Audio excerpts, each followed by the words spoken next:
Pessoal, salve Maria, bom dia, boa tarde, boa noite. Quem vos fala é Eugênio. Viva Cristo Rei. Hoje eu vou fazer um pequeno vídeo aqui. Eu tenho gravado alguns pequenos vídeos no Facebook, né? Mas esse aqui eu acho que é bom deixar no YouTube, apesar de que eu não uso meu canal para isso, mas vale a pena deixar no YouTube para comentar um sofisma da argumentação reconhecer e resistir, que não faz sentido, né? E foi usada num pequeno debate que ocorreu a partir de um comentário meu na página Todo Dia um Continuista Passa Pano para Heresia. Eu não sei quem está por trás dessa página, mas me parece ser algum leigo ligado à fraternidade, sacerdotal São Pio X, né? Fraternidade São Pio X. E então eu queria fazer uma argumentação aqui. Tudo começou quando eu pus um comentário, fiz um pequeno comentário, e talvez até um pouco irônico, né? Porque para mim isso a gente tem que levar na gozação algumas coisas dessa gente, onde a página usa uma opinião do cardeal Miller, onde ele critica o ultramontanismo, né? O que ele julga ser um ultramontanismo dos dias atuais, ou seja, leigos que defendem de forma, na opinião dele, exagerada o Papa, né? Isso o cardeal Miller, e a página republicou isso, ou seja, ela compactua com a ideia, né?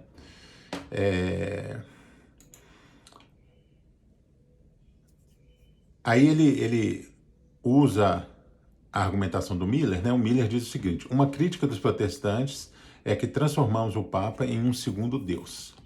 Bom, depois eu vou trazer uma fala de São Pio X aqui, onde São Pio X fala que o Papa faz as vezes de Deus. Então, assim, paciência, né? Cada um acredita no que quiser. O Miller aceita a crítica do protestante, né? Porque ele é um herege, né? Eu fico com o que o São Pio X fala dos papas, né? Mas eu não vou entrar aqui nesse argumento, tá? O fato é que o Miller, ele é um herege, pois ele ataca um dogma da igreja, mais de um, né? Mas o que me deixou mais estarrecido foi como ele fala da virgindade perpétua de Nossa Senhora, né? Que não é isso que vocês estão pensando, que Nossa Senhora foi virgem antes, durante o parto, não. Porque a virgindade de Nossa Senhora, o que é a virgindade, né? A virgindade é não ter o ímen arrebentado, né? Isso é a virgindade, né? Então, o nascimento de Nosso Senhor foi milagroso, né? Manteve Nossa Senhora virgem, ela teve o ímen dela preservado. Isso é a virgindade, é isso mesmo, né? Então, enfim, mas não é esse o assunto, né? E o fato é que eu comentei que era mais uma heresia desse senhor, né?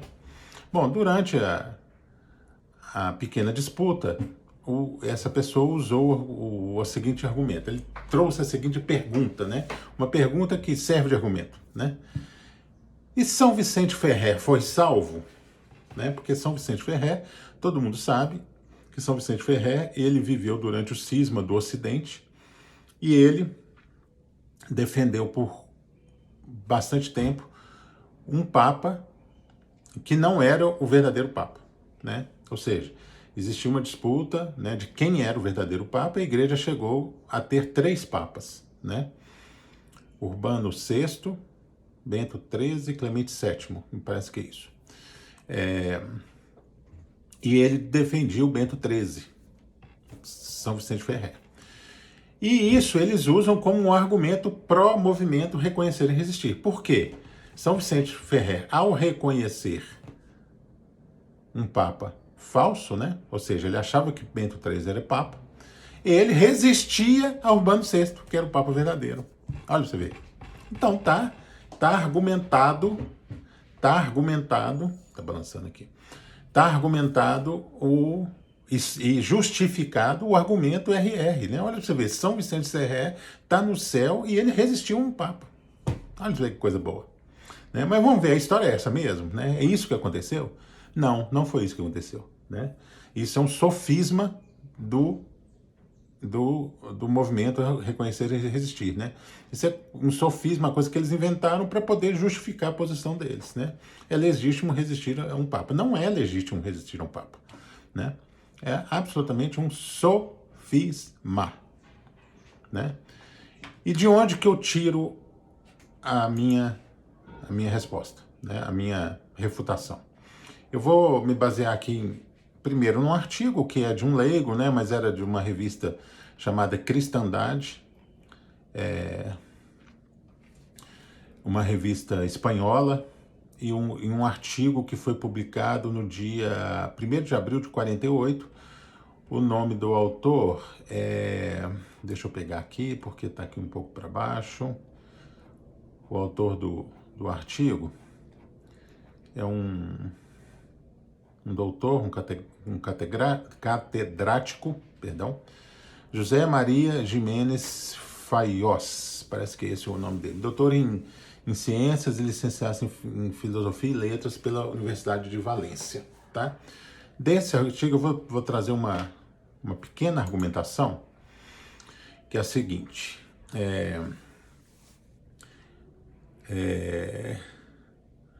Naquela época, existia essa confusão, né? Quem que era o verdadeiro Papa? Por exemplo, Santa Catarina de Sena, ela achava que era Urbano VI. Ela estava do lado do Papa verdadeiro, né? Que depois a Igreja confirmou que é o Papa verdadeiro, né? Antes, bom, não, depois eu falo disso. Então, Santa Catarina de Sena, por exemplo, estava do lado de Urbano VI. São Vicente Ferrer, que foi um santaço, um grande pregador dominicano, ele estava do lado de Bento XIII, né? Bom, só que esse historiador, esse pesquisador, ele traz uma coisa bem interessante, né?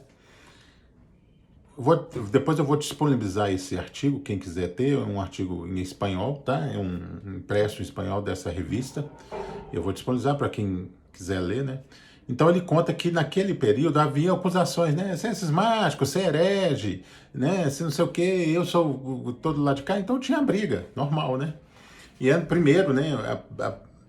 A primeira prova que isso favorece a argumentação sede-vacantista, né?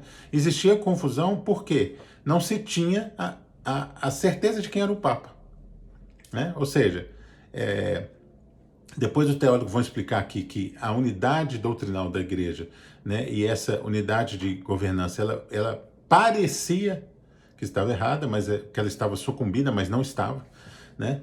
E depois e vamos explicar por quê. Mas é uma prova de que a confusão, né, de quem é o líder gera mais confusão, né? Que é o que nós vivemos hoje, né? Então, ou seja, quem está vestido de branco lá hoje, que é o Leão XIV, o dito Leão XIV, o Prevost, ele não traz para os católicos a unidade que precisa ser trazida. Isso é prova de que ele não é Papa, né? Isso é prova de que ele não é Papa. Mas, depois a gente vai ver o que o teólogo explica aqui a respeito disso, né? Mas o que eu quero dizer disso aqui é o seguinte: a unidade, o historiador traz essa afirmação. A unidade, abre aspas, a unidade de princípio e de dogmas continuou inabalável. Urbano VI via-se apoiado pela Alemanha, pela Inglaterra e por parte da Itália. França e Nápoles obedeciam e defendiam Clemente VII. Aqui ele já está falando do período que tinham três, né? Que era Bento XIII, Clemente VII e Urbano VI, se não me falha a memória, tá? Mas ele dizia, mas o importante aqui é o seguinte, ó, os princípios dos dogmas, a unidade de princípio e os dogmas continuou inabalável, né? Isso é absolutamente relevante, porque é um aspecto totalmente diferente do que vivemos hoje, né? Hoje nós estamos enfurnados no mar de heresias. Cada um diz o que quer, né? Os supostos papas inventam doutrinas novas, documentos aberrantes, né? Igual a Laudato Si, a Fiducia Supplicans, né? Os documentos do Concílio Vaticano II que dizem que a liberdade religiosa é uma coisa, um direito do ser humano, né? Que não é, nunca foi, né? Então, eu estou aqui citando exemplos, né, só para exemplificar a coisa. Naquela época, não existia nenhum problema doutrinal. Existia um problema de reconhecer quem era o verdadeiro Papa, né? Bom, então, esse historiador traz essa primeira argumentação, que é importante e é muito interessante. Mas o que eu quero trazer mesmo é um artigo, uma parte de um livro do Salaverry, né, que é um teólogo, Joaquim Salaverry, é um teólogo autorizado pela igreja, de um livro dele, perdão, Sacra Theologia Summa, Teologia Fundamental, volume 1, parte 1, A Igreja de Cristo, e aí no subtítulo, né, O Cisma do Ocidente, páginas 962 e 963, de Madrid, 1956, com beneplácito de Pio XII, ou seja, o que ele escreveu está aprovado por um Papa. Por si só, ele já era um teólogo aprovado pela igreja, né? Ele podia falar dessas coisas e pesquisar essas coisas, enfim. Mas ele já era um teólogo aprovado pela igreja, mas, além disso, tinha um beneplácito de Pio XII, nessa argumentação dele aqui. Eu acredito que deve ser, inclusive, em todo o livro, né, de teologia que ele fez. Mas, enfim.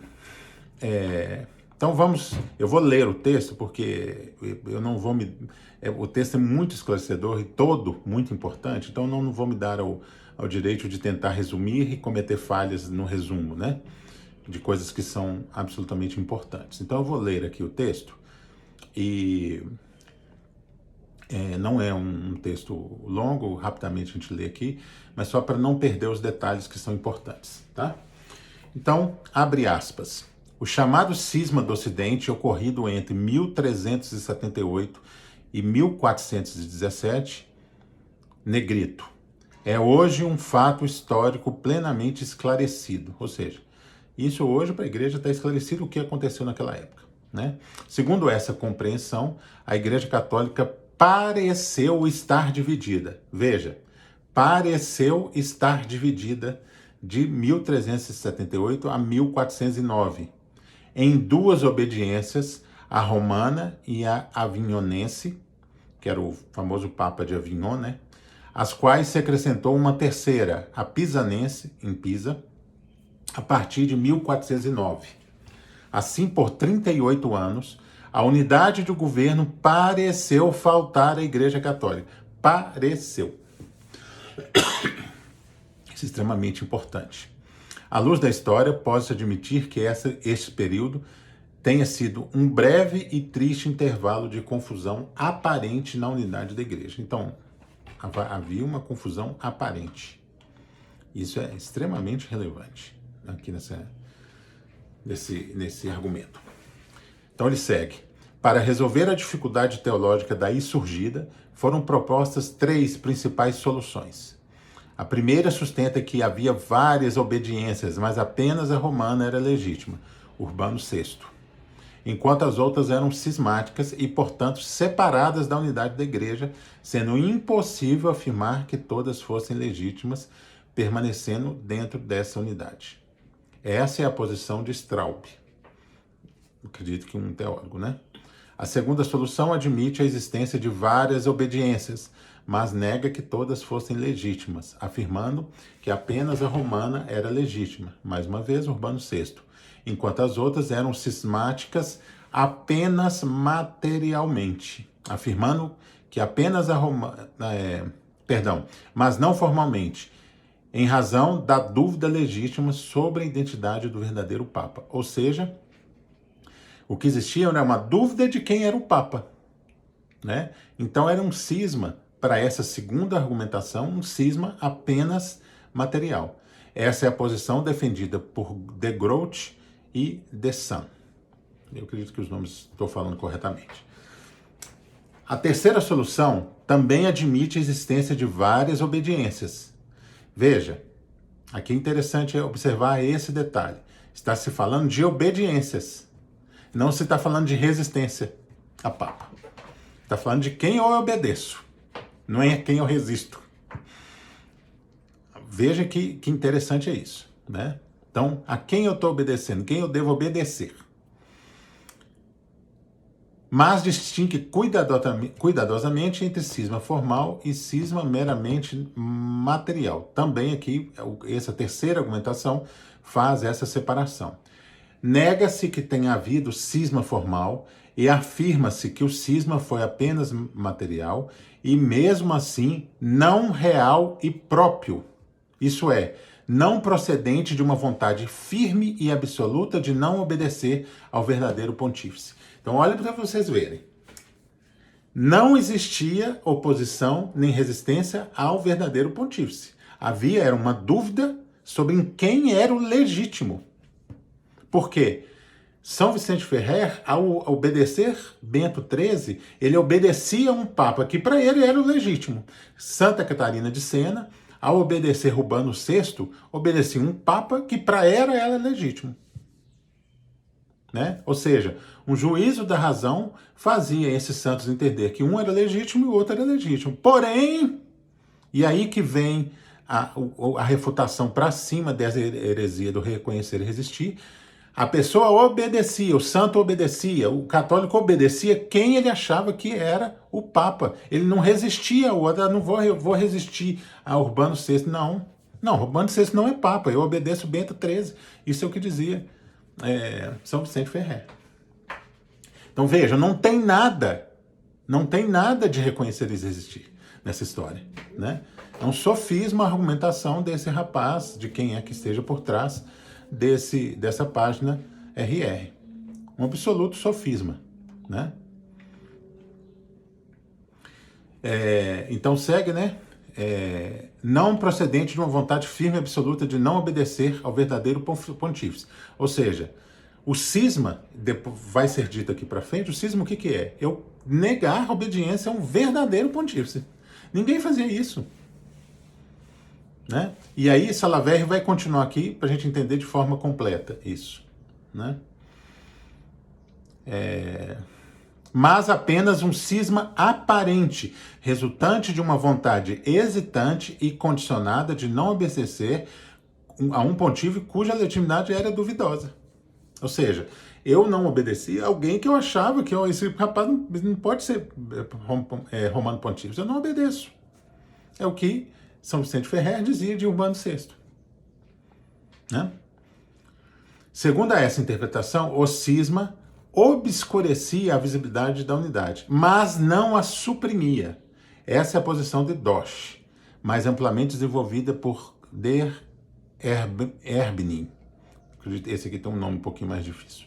Então vamos lá. Todas essas soluções supõem, já demonstrado historicamente, que entre 2 ou 3 contendentes, o legítimo era aquele que sucedia e residia em Roma, Urbano VI, como consta das obras citadas pelos autores. Inclusive, gente, o artigo traz aqui depois, como chegou até mim, um anuário pontifício, né, de Pio XII, que coloca naquela época Urbano VI como Papa. O Papa era Urbano VI. Né? Ou seja, os papas posteriores reconheceram que o Papa da época era Urbano VI. Né? Então, beleza. Então, olha a importância disso, gente. Não existia reconhecer e resistir.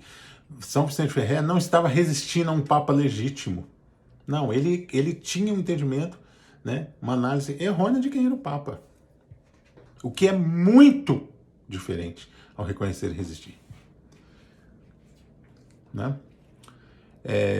Então vamos lá. O chamado cisma do Ocidente não pode ser considerado um cisma formal e próprio, porque segundo a antiga noção de cisma transmitida por São Tomás de Aquino, aí agora vem, né, esquentar a batatinha de muita gente aqui.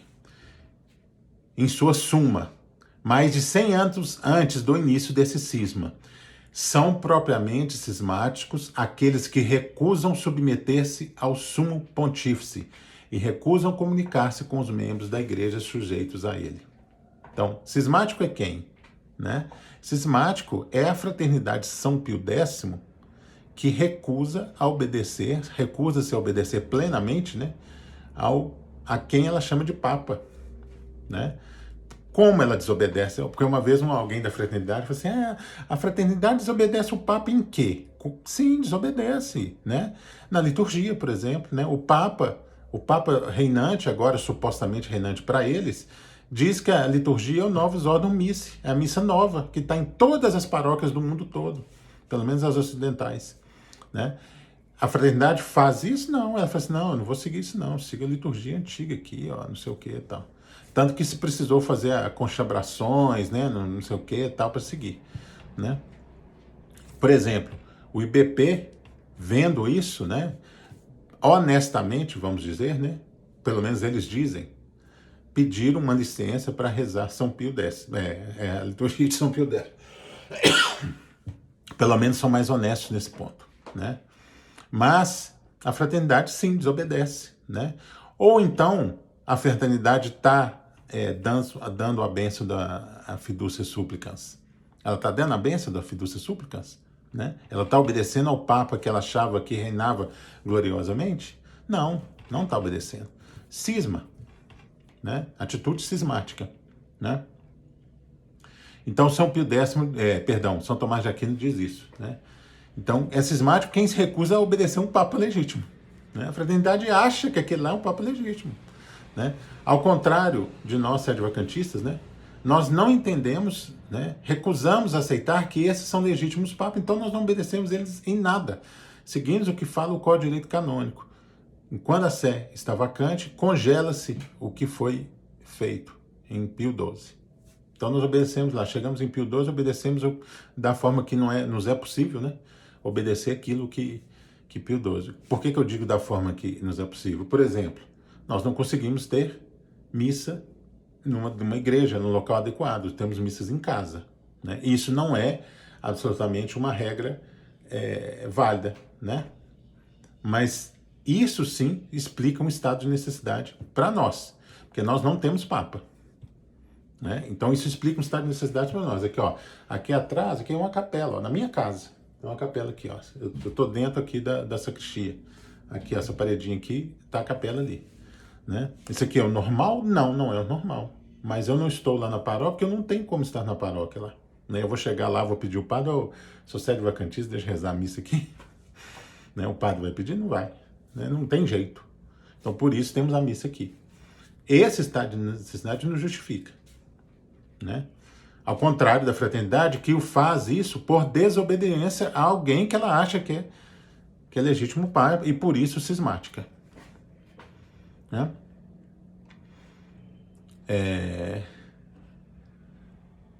Então vamos lá. Naquele tempo, porém, ninguém recusava submeter-se ao sumo pontífice. Ao contrário, todos se esforçavam por saber quem realmente era o legítimo Papa, para prestar-lhes obediência. Ô, meu filho, tá aqui, ó, refutado o seu lero-lero. Refutado o lero-lero do reconhecer e resistir. Né? Ou seja, queria-se saber quem era o Papa legítimo para obedecê-lo. Né? Não havia, portanto, separação voluntária da unidade, mas apenas uma disputa acerca de um fato, a saber se este ou aquele era o verdadeiro sumo pontífice. Essa era a dúvida. Essa controvérsia obscurecia, sim, a visibilidade da unidade, mas de modo algum a destruía, porque manifestava abertamente o ânimo comum de unidade existente em todos. Então veja, todo mundo queria obedecer um Papa, queriam a unidade da igreja. Né? Era um ânimo comum. Não tinha ninguém que fosse assim, não, nós não vamos obedecer, vamos resistir a esse Papa. Não era isso. Não era isso, RR. Não era isso sem vergonha. Que quer usar isso aqui como argumento para justificar sua posição herética. Não era. Assim, como em um reino temporal, durante uma disputa ou guerra civil entre facções que discordam sobre o legítimo sucessor, ninguém diz que o reino está dividido ou que sua visibilidade de unidade desapareceu, mas apenas que as várias facções do mesmo reino discutem sobre a legitimidade da pessoa que deve governá-las de direito. Era essa a dúvida, né? Não existia reconhecer e resistir a um Papa. Com razão, portanto, o célebre historiador protestante Ferdinand Gregorius concluiu: olha o que um protestante diz. Um reino temporal parecia certamente em tais angústias. Certamente em tais angústias. Mas a organização do reino eclesiástico era tão maravilhosamente perfeita e a ideia do primado tão indestrutível que esse cisma, gravíssimo acima de tudo, nada mais fez senão demonstrar a indissolubilidade da igreja. Olha para você ver. Isso, essa busca pela unidade, provou que a igreja era indissolúvel. Que a gente queria, essa gente toda, que os católicos daquela época queriam obedecer a um papa. Mas existia uma dúvida de quem era o legítimo. Uma dúvida que, para quem estava defendendo Bento XIII ou Clemente VII, eles estavam errados, né? Hoje se sabe, mas naquele momento era legítimo, né? Bom, de fato, a unidade na fé e no culto permanecia manifesta. Unidade na fé e no culto. Hoje tem unidade na fé e no culto? Tem? Tem mesmo? Vai em missa em 3 paróquias distintas, cada paróquia tem uma missa diferente da outra. Numa tem um padre carismático, no outro tem um padre TL, falando de PT. E num tem um padre carismático pregando doutrina protestante. Né? Isso é generalizado, não é 1 ou 2, não. É geral. Geral. Né? Não tem unidade de culto, muito menos de fé, né? Muito menos de fé. Né? Quanto à unidade de governo, também existia, pois o legítimo pontífice exercia, e agora vem, gente, uma explicação ultra interessante, né? A respeito disso, né? Como se dava jurisdição nesses falsos papas, né? Quanto à unidade de governo, também existia, pois o legítimo pontífice exercia o poder de governo por si mesmo, evidentemente sobre aquela parte dos fiéis que lhe obedecia. Ou seja, Bento XIII governava os seus fiéis, Clemente VII governava os seus fiéis. E por seus delegados sobre as outras partes dos fiéis, que, estando então em erro comum ou dúvida positiva e provável, obedeciam a outros que julgavam legítimos. Desde a mais remota antiguidade, vigora na igreja o princípio segundo o qual, em erro comum ou dúvida positiva e provável, a igreja supre a jurisdição, conforme ensina o Código de Direito Canônico. Logo, o verdadeiro sumo pontífice, nas circunstâncias daquele tempo, suprindo a jurisdição, exercia seu próprio poder de governo, inclusive por meio dos papas, bispos e presbíteros das outras facções, como por seus delegados. Então veja, a igreja supria a jurisdição dentro do erro comum. Aqueles que estavam ligados a um erro comum estavam, de alguma forma, ligados a uma jurisdição. Olha que interessante. Mas o mais importante é dizer que não existia ninguém reconhecendo e resistindo a papa nenhum. Né? A papa nenhum. E eu, se eu fosse você aí, né, RR, que defende a heresia do reconhecimento, eu colocava sua batatinha para assar, pois sua alma corre perigo de salvação.